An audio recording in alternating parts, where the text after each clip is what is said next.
বড় গোটে মাছ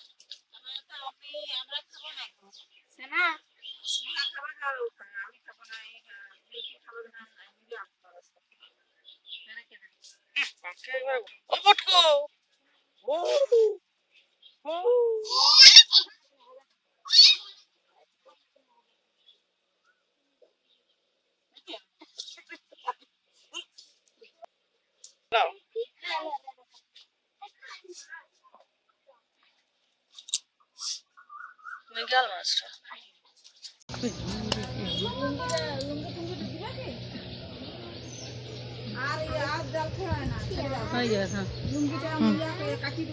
হয়ে গেছিল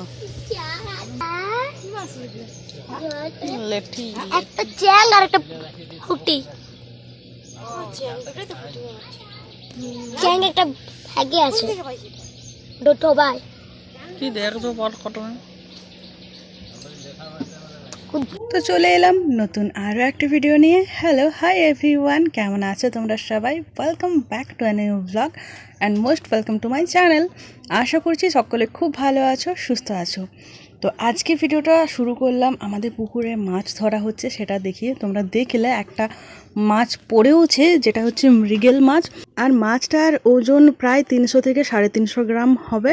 আবারও বাবা চেষ্টা করছে মাছ ধরার জন্য, যদি আরও পড়ে যায় তো খুবই ভালো, না পড়লে ওই মাছটা দিয়েই আজকে কাজ চলে যাবে। এদিকে আমি চলে এসেছি ঘরে। আমি ঘরের কাজ করছি, কারণ আমি ডিসিশন নিয়েছি যে ঘরের লুকটাকে চেঞ্জ করব। তাই এই আয়নাটা অন্য জায়গায় ছিল, এখন আয়নাটা এনে সামনে রাখলাম। আর এই যে আমার পেছনে যে শোকেসটা দেখছো তোমরা, এই শোকেসটা এই জায়গা থেকে সরাবো। দীর্ঘ 3 থেকে 4 বছর এই জায়গাতেই রয়েছে শোকেসটা, তো এখন এই জায়গা থেকে সরাবো বলে ডিসিশন নিয়েছি। আর যেমনি ভাবা ঠিক তেমনি কাজ। তো যে জায়গাটায় রাখবো সেই জায়গাটা ক্লিয়ার করা চলছে। গরমটা তো ইদানিং মারাত্মক পরিমাণে পড়েছে, মানে যেমনি রোদ আর তেমনি গরম। মাঝখানে বৃষ্টিটা হলো, তখন কদিন ঠান্ডা ছিল, আবার সেই আগের মতো রোদ গরম পড়েছে। জীবন যেন একেবারে ঝালাপালা হয়ে যাচ্ছে, কোনো কিছু করতেই ইচ্ছা করছে না। তো এই আস্তে আস্তে করে করছি। তবে আয়নাটা এখানে লাগানোর জন্য বেশ ভালো লাগছে আর অনেক সুবিধা, সব সময় দেখতে পারবো নিজেকে। আর এই আয়নাটা যেহেতু অনেকটাই বড়, তো অনেকটাই দেখা যাবে। এমনিতে তো ছোটো আয়নাগুলো শুধু মুখই দেখা যেত। তো এই শোকেসটার ওপরে কিছু জিনিস থাকে, এইগুলো সরিয়ে টরিয়ে রাখছি। আর এই যে এই দিকটাতে করে আমি ওই শোকেসটাকে রাখবো। আর তোমরা দেখতে পাচ্ছ এখানে আমার সেলাই মেশিনটা আছে। সেলাই মেশিনটা এই জায়গাতেই থাকবে, কিন্তু একটুখানি সরবে। এই দিকের জায়গাটা অতটাও ব্যবহার করা হয় না, তো সেই কারণে আমি ভাবলাম যে এই দিকটায় যদি শোকেসটা রেখে দিই আর সেলাই মেশিনটা তারপরে রাখি, তাহলে জায়গাটা ব্যবহারও মানে কাজেও লেগে যাবে। সেই সঙ্গে ওই দিকের জায়গাটা, মানে যেখানে শোকেসটা রয়েছে ওই দিকের জায়গাটা অনেকটাই ফাঁকা হয়ে যাবে। তাই জন্য এই দিকে বেশ কিছু জায়গা মানে জিনিস ছিল এই জায়গাটাতে, তো সেই জিনিসগুলো সরিয়ে নিলাম। সরিয়ে নিতে, আর মাটির ঘর যেহেতু, তো মাটিটা অনেক পড়েছে, আর এখানে জিনিসপাতি কিছু পড়েছে, সেইগুলো সব গুছিয়ে টুছিয়ে নিচ্ছি।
তো এই হচ্ছে আমার পাখি, যে হচ্ছে অনেক দিন ধরে আছে। আমার বিয়ের পরপরই একে আনা হয়েছিল, তখন একদমই ছোট ছিল, আর এখন অনেকটাই বড় হয়ে গেছে, অনেক দিন ধরে আছে। আর ওর নাম হচ্ছে কুটু। তোমাদের সাথে আজকে পরিচয় করিয়ে দিলাম, মাঝে মধ্যেই তোমরা দেখতে পাবে। তো এবার রান্নাবান্না, ভাত খাওয়া দাওয়া হয়ে গেছে। তারপর একটা শাড়ি নিয়ে বসেছি ফলস পাড় বসাতে। তো এই শাড়িটা হচ্ছে একটা কাস্টমারের, শাড়িটা দিয়ে গেছে, আর এমার্জেন্সি দরকার, মানে আজকে বিকেলেই দরকার। তো সেই জন্য ভাত খেয়ে দিয়ে সব বাসন কুসন ধোয়া টোয়া করে এসে বসেই ফলসটা লাগানো শুরু করেছি।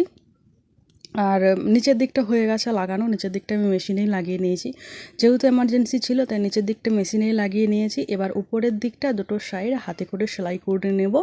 আর ফলসটাও মানে শাড়ির ফলস পাড় হাতে করেই বসানো ভালো, কিন্তু এমার্জেন্সি থাকলে মেশিনে বসাই। আর সত্যি কথা বলতে আমার পার্সোনালি মনে হয় যে শাড়ির ফলস নিচের দিকটা হাতে বসানোর থেকে মেশিনে বসানোই মনে হয় ভালো। আর উপরের দিকটা তো অবশ্যই হাতেই বসাতে হবে, উপরের দিকটা মেশিনে বসালে সেটা দেখতেও ভালো লাগে না, আর শাড়িটাও আনকমফোর্টেবল হয়ে যায়। যাই হোক, আমি ঝটপট করে ফলসটা বসিয়ে নিচ্ছি। আর দেখো মোটামুটি প্রায় হয়ে এসেছে, আর বেশিক্ষণ লাগবে না, এটা শেষ হয়ে যাবে বসানো। আর ফলসটা বসানো হয়ে গেলে সাইডটা সেলাই করে নিয়েছি, তো ব্যাস কমপ্লিট হয়ে যাবে।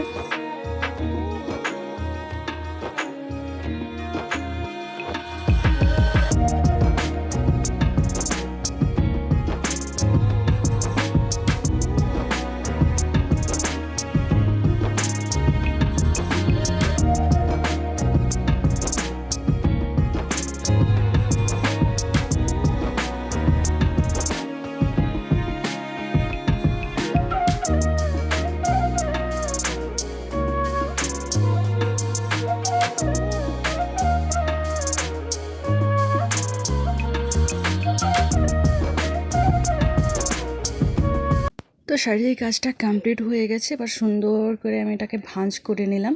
ভাঁজ করে এবার রেখে দেবো, যখন আসবে নিয়ে চলে যাবে আর কি। তো দেখতে দেখতে তাড়াতাড়ি করে হয়ে গেল আর কি। আর এই আম গাছটাতে দেখো কত পরিমাণে আম ধরেছে। এই আম গাছটা হচ্ছে তোমার আমাদের একদম বাড়ির সামনে বলতে আমাদের দরজার থেকে বেরোলেই গাছটা আছে। আর প্রত্যেক বছরই এই গাছটাতে প্রচুর আম ধরে, প্রচুর মানে দেখার মতো আম ধরে। আর আমগুলোর টেস্টও দারুণ, মানে তুমি খেতে ইচ্ছে করবে, এতটুকুনো টক নেই, প্রচুর মিষ্টি, আর প্রচুর ধরে। তো বন্ধুগণ, আজকের ভিডিও এই পর্যন্তই থাকলো। আশা করি ভিডিওটা দেখতে তোমাদের ভালো লেগেছে। ভালো লেগে থাকলে প্লিজ একটা লাইক করো, আর অবশ্যই কিন্তু আমার চ্যানেলটা সাবস্ক্রাইব করো। দেখা হচ্ছে খুব শীঘ্রই আবারও একটা ভিডিও।